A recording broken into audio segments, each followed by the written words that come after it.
कल का जो भी वर्क था फिजिक्स का वो आप लोगों ने नोट कर लिया होगा। आज पढ़ेंगे कूलाम का नियम। कूलाम नाम के एक फ्रांसीसी वैज्ञानिक थे। उन्होंने दो स्थिर बिंदु आवेशों के बीच ये बताया कि एक वैद्युत बल कार्य करता है। अगर दो स्थिर बिंदु आवेश हैं तो उनके बीच एक वैद्युत बल कार्य करता है, जिसे ज्ञात करने के लिए उन्होंने कूलाम का नियम दिया। इसी के आधार पर हम लोगों को वैद्युत बल का फॉर्मूला प्राप्त होता है। इसमें यह बताया गया कि अगर कोई दो आवेश हैं तो उन दोनों आवेशों का गुणनफल वैद्युत बल के अनुक्रमानुपाती तथा उन दोनों के बीच की दूरी के वर्ग के व्युत्क्रमानुपाती होता है।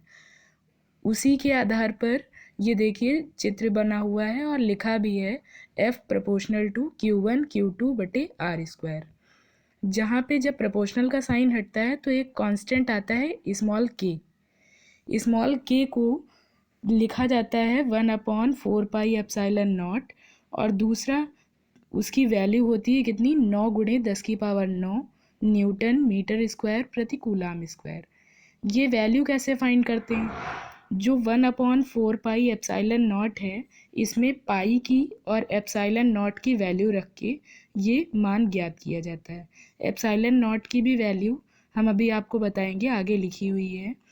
और जो k है उसकी जगह पे क्या रख दिया गया है 1/4πε0, जिससे फॉर्मूला मिल गया है वैद्युत बल का F बराबर 1/4πε0 Q1 Q2 बटे R स्क्वायर, जहाँ पे ε0 निर्वात की वैद्युतशीलता है।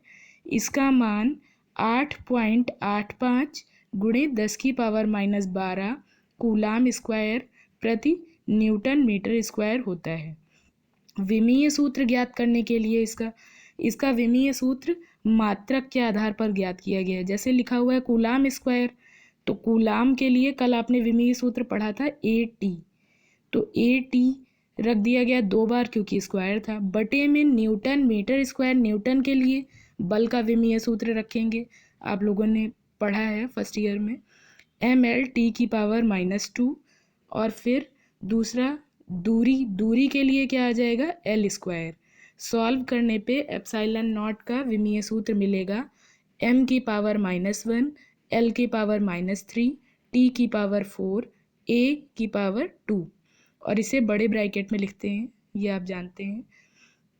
तो कूलाम का नियम आपने समझ लिया। अगली चीज परावैद्युतांक। परावैद्युतांक क्या होता है?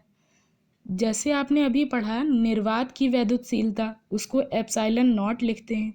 उसी तरह से अगर कोई माध्यम हो, निर्वात का मतलब जहाँ पे कुछ भी ना हो, और माध्यम जल हो या कोई अन्य माध्यम हो, तो माध्यम की वैद्युतशीलता और निर्वात की वैद्युतशीलता का अनुपात क्या कहलाता है? परावैद्युतांक कहलाता है।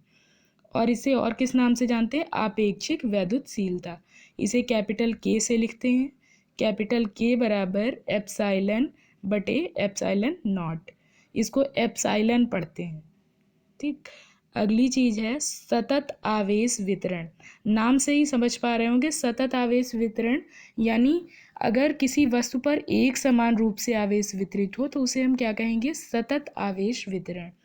और इसको जैसी वस्तु हो, वस्तु के आकार के आधार पर इसे 3 भागों में डिवाइड किया गया। जैसे अगर कोई क्षण है तो क्षण के लिए जो आवेश वितरण होगा उसे क्या कहेंगे? रेखीय आवेश वितरण।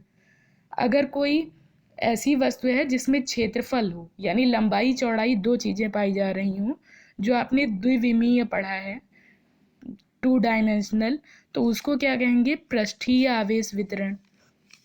तीसरी चीज त्रिविमीय, अगर कोई आकृति है, कोई भी चीज है, तो उसको क्या कहेंगे? आयतन आवेश वितरण।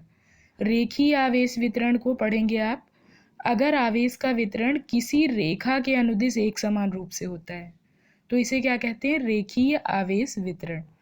और आवेश का वितरण अगर जिस वस्तु पे या जिस क्षण पे आवेश का वितरण हो रहा है, अगर उसमें सूक्ष्म आवेश और उस क्षण की सूक्ष्म लंबाई दोनों का अनुपात ज्ञात किया जाए तो उसे कहा जाता है रेखीय आवेश घनत्व। लिखा हुआ है रेखीय आवेश घनत्व, इसे लैम्डा से प्रदर्शित करते हैं। फॉर्मूला लिखा है लैम्डा बराबर dq/dl। dq का मतलब क्या है? सूक्ष्म आवेश, dl सूक्ष्म लंबाई या सूक्ष्म खंड, और मात्रा किसका होगा? कूलाम प्रति मीटर। आवेश है तो आवेश के लिए कूलाम, बटे में लंबाई है तो लंबाई के लिए मीटर। इसी प्रकार से पृष्ठीय आवेश वितरण। पृष्ठीय आवेश वितरण जब आवेश किसी पृष्ठ पर एक समान रूप से वितरित हो रहा हो, जैसे अभी हमने आपको बताया ही था कि जब जिसमें क्षेत्रफल हो, यानी लंबाई चौड़ाई दो चीज़ें हों, वहाँ पर जो आवेश का वितरण एक समान रूप से होगा उसे क्या कहेंगे? पृष्ठीय आवेश वितरण। और पृष्ठीय आवेश वितरण क्योंकि क्षेत्रफल के लिए है तो क्षेत्रफल अवयव होगा इसमें, और जिस क्षेत्रफल अवयव पर आवेश वितरित हो रहा है उसको क्या बताया गया? dq, और क्षेत्रफल अवयव को dA बताया गया है। इन दोनों का अनुपात क्या कहलाएगा? पृष्ठीय आवेश घनत्व। पृष्ठीय आवेश घनत्व बराबर सिग्मा बराबर dq/dA। dq सूक्ष्म आवेश, dA सूक्ष्म क्षेत्रफल, और सिग्मा से प्रदर्शित करते हैं किसे? पृष्ठीय आवेश घनत्व को। पृष्ठीय आवेश घनत्व का मात्रक होता है कूलाम प्रति मीटर स्क्वायर। कूलाम आवेश के लिए, मीटर स्क्वायर क्षेत्रफल के लिए। अगला है आयतन आवेश वितरण। जब आवेश किसी वस्तु के संपूर्ण आयतन में एक समान रूप से वितरित होता है तो इसे क्या कहा जाता है? आयतन आवेश वितरण। आयतन आवेश वितरण, तो आयतन आवेश वितरण के लिए क्या कंडीशन है? अब इसके लिए भी आयतन आवेश घनत्व पढ़ेंगे। आयतन आवेश वितरण के प्रति एकांक आयतन पर आवेश की मात्रा क्या कहलाती है? आयतन आवेश घनत्व कहलाती है, जिसे रो से प्रदर्शित करते हैं। रो बराबर dq/dv। कहने का मतलब ये है कि आवेश को आयतन से अगर हम डिवाइड कर दें तो हमें क्या मिल जाएगा? आयतन आवेश घनत्व मिल जाएगा। इसका मात्रक कूलाम प्रति मीटर क्यूब होता है। ये काम आप इतना अपनी कॉपी पर नोट कर लेंगे। Thank you.